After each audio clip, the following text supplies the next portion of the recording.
नमस्कार दोस्तों, आज की कहानी है माँ का आखिरी मैसेज।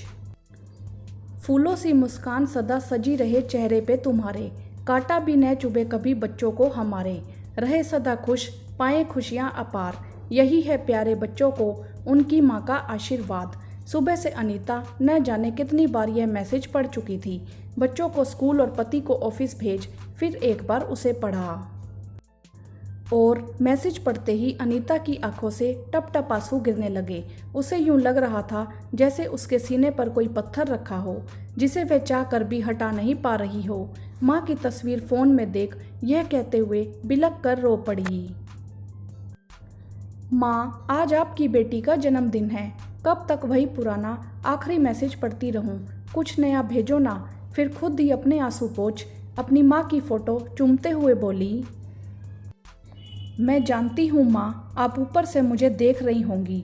आज मेरे जन्मदिन पर मुझे पहले की तरह आशीर्वाद भी दे रही होंगी, पर माँ, मैं आपको देख नहीं पाती तो एक हुक सी उठती है। कितना अच्छा होता आप आज भी हमारे साथ होती। कितना अच्छा होता आपको वह बीमारी हुई ही ना होती। बीमारी, हाँ, उसकी माँ को वही जानलेवा बीमारी तो थी जिसके नाम से ही डर लगता है। वो भी ऐसी जगह नहीं जहां ऑपरेशन या कीमो से ठीक हो सके। उन्हें तो खाने वाली नली में कैंसर हुआ था, जिसका पता लास्ट स्टेज पर लगा। डॉक्टरों ने तो देखते ही इलाज करने से मना कर दिया। पापा के जाने के बाद माँ ही तो थी जो हम बच्चों पर अपनी ममता बरसा रही थी, पर अब वह भी हमारा साथ छोड़कर जाने वाली थी।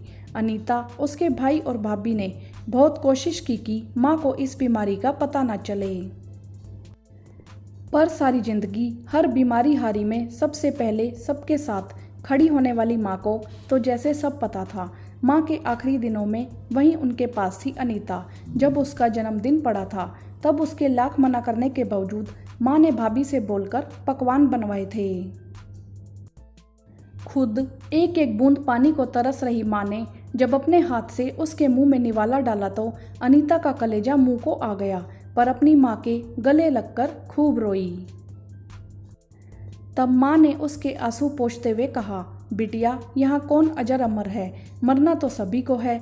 मायने ये नहीं रखता कि किसने कितनी जिंदगी जी, मायने तो यह रखता है कि हमने उसे कैसे जिया। इसीलिए मुझे संतोष है कि मैंने और तुम्हारे पापा ने जाने से पहले सारी जिम्मेदारी निभा दी और मेरा तुम्हारे पापा के पास जाने का समय आ गया है। फिर भाभी और भाई को अपने पास बुलाकर हम सब का हाथ एक साथ पकड़कर फिर से बोली, तुम सब लोग हमेशा साथ रहना, हर खुशी और गम में एक दूसरे का साथ निभाना। हम सब रोते हुए माँ के गले से लिपट गए। फिर माँ अपना मोबाइल लेकर लेट गई। वह अक्सर यूं ही इस दुख भरी घड़ी में अपने फ़ोन से हम सबको स्माइली भेज खुश रहने को कहती रहती थी। उसके जन्मदिन के दूसरे दिन भी जब अनीता अपने बेटे को सुला रही थी और भाई भाभी माँ के पास ही बैठे उन्हें फ़ोन चलाते देख रहे थे, अचानक सभी के फ़ोन में मैसेज आए।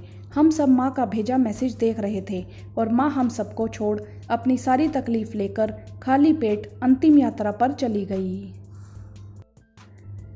तब से अनीता एक दिन में ना जाने कितनी बार अपनी माँ के आखिरी मैसेज को देखती है और आज तो उसका जन्मदिन है। कल उसको अपनी माँ से बिछड़े पूरा 1 साल हो जाएगा। तभी दरवाजे पर बजी घंटी ने उसे ख्यालों से बाहर निकलने को मजबूर कर दिया। दरवाज़ा खोला तो सामने भाई भाभी खड़े मुस्कुरा रहे थे। दरवाज़ा खुलते ही हैप्पी बर्थडे अनीता बोलकर दोनों अंदर आ गए, पर अनीता की रोनी सूरत देखकर सारा माजरा समझ गए। तो भाई अनीता के आंसू पोंछते हुए बोले, क्या अनीता, माँ अपने आखिरी मैसेज में हमें हमेशा खुश रहने का आशीर्वाद देकर गई है और तुम हो कि हमेशा रोती रहती हो। उनकी बेटी होने के नाते तुम्हारा तो फर्ज है उनकी इच्छा को पूरा करना, और उन्होंने कहा था कि हम हमेशा साथ रहें। तो देखो, हम सब साथ हैं। अब चलो जल्दी से तुम्हारे जन्मदिन की तैयारी करते हैं।